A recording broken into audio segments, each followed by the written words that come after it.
Cuma saya mungkin nak tanya Datuk lah pasal ada ruang ni kan. Oh, nak ambil kerja moderator ni.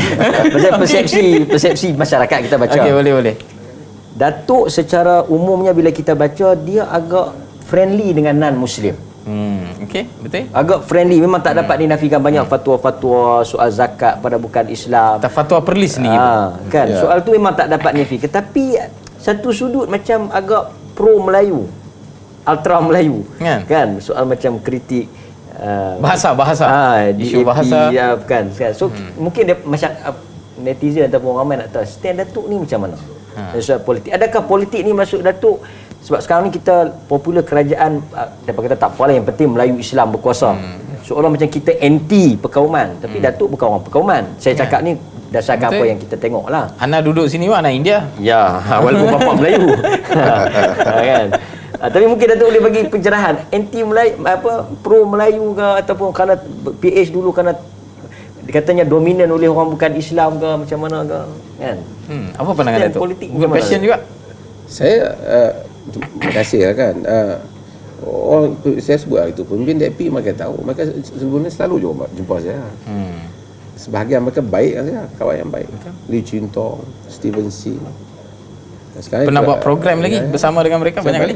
Gerakan pun saya baik sekarang. Tapi kita kalaulah kita kata DAP itulah mewakili bukan Islam, artinya kita lihat sesiapa yang tidak bersetuju dengan DAP pun tidak memusuhi bukan Islam lah. Seperti ketika macam UMNO menyatakan seolah-olah dia lah mewakili Melayu kan. Tapi kita menentang DAP bukan kerana dia bukan Islam, tapi kerana sikap sebahagian mereka. Sikap. Ada beberapa isu yang pada zaman PH yang dibangkitkan, umpamanya soal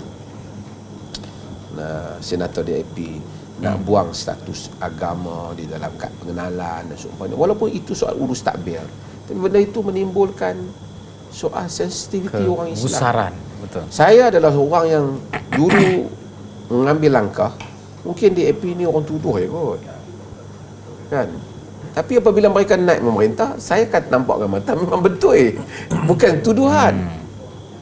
Kalau dulu saya daripada awal saya dengan geng yang duk tuduh dia, okey lah. Tapi memang benar, bukan walaupun kita tahu ada parti tertentu ni dia kerja dia hanya nak polish DAP lah kan, nak bagi itulah inna salati wa nusuki wa mahyaya wa mati, dia kerja yang tu je hidup mati dia macam untuk itu. Tapi kita sebagai orang yang adil dalam hal ni, kita tak boleh lah kerana kita bela anak Muslim. Kalau yang Nabi kata wa ana hajiju yaumul qiyamah, aku pembela orang non Muslim yang ditindas pada hari kiamat. Tapi kalau dia pula yang cuba menimbulkan macam kita sebut yang lepas, setiap hari betul? Setiap hari ada aja. Sebab tu bukan tanya saya, tanya orang layman, semua orang Muslim yang lain yang melalui zaman itu, they feel that so. Semua kerana begitu berani dengan keberanian yang luar biasa. Walaupun kadang-kadang tu tidak main daripada menteri-menteri dia, tapi suasana tu jadi berbeza. Suasana tu jadi macam tak boleh nak stop cakap ni.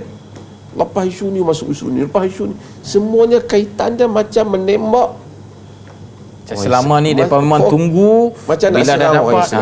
Betul. Itu yang saya sebut.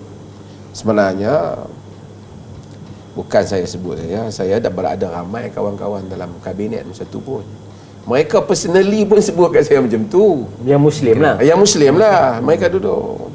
Dan kalau kita ni masa awal Tommy Thomas naik, Datuk antara orang yang kata tak ada masalah kalau kita nak nanti. Kalau tidak masalah selagi mana dia follow perlembagaan kita apa. Saya nak. Akhirnya Datuk kritik lah bila tengok satu dua kes. Bila saya tengok satu dua kes, tak kira lagi kes LT. Gugur ke Linggon Eng, satu cerita yang lain tu orang politik kena ni kan. Tapi LTTE pun gugur dalam masa yang sama. Rama Syami dan seumpamanya tuntut supaya Zakir naik ni, dia bicara ni, dia ni apa, di bawah hantar balik semua. Mari LTTE, mereka ni semua bersuara kata bukan penggana, bukan apa. swing 300. Tetapi yang geng polis ni Ini tak boleh buat apa. ini pula membisu seribu bahasa. Sehingga kan kalau saya masih ingat apabila tegang saya dengan Ramasamy tentang masalah LTTE, masalah isu Zakir Naik dan seumpamanya, yang berhormat kita yang menguruskan agama ketika itu kan dia refer nak cuba saya dipahamkan itu keputusan kabinet supaya didamaikan saya dengan Ramasamy. Saya tak pasti.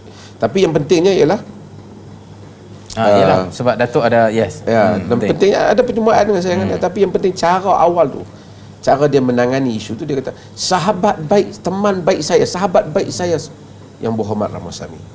Saya akan jumpakan dia dengan Dr. Asri. Tapi itunya untuk Ramasamy tu kredit dia lebih sikit. Tak apalah, itu style dia mereka kan. Tapi artinya ini semua mewujudkan persepsi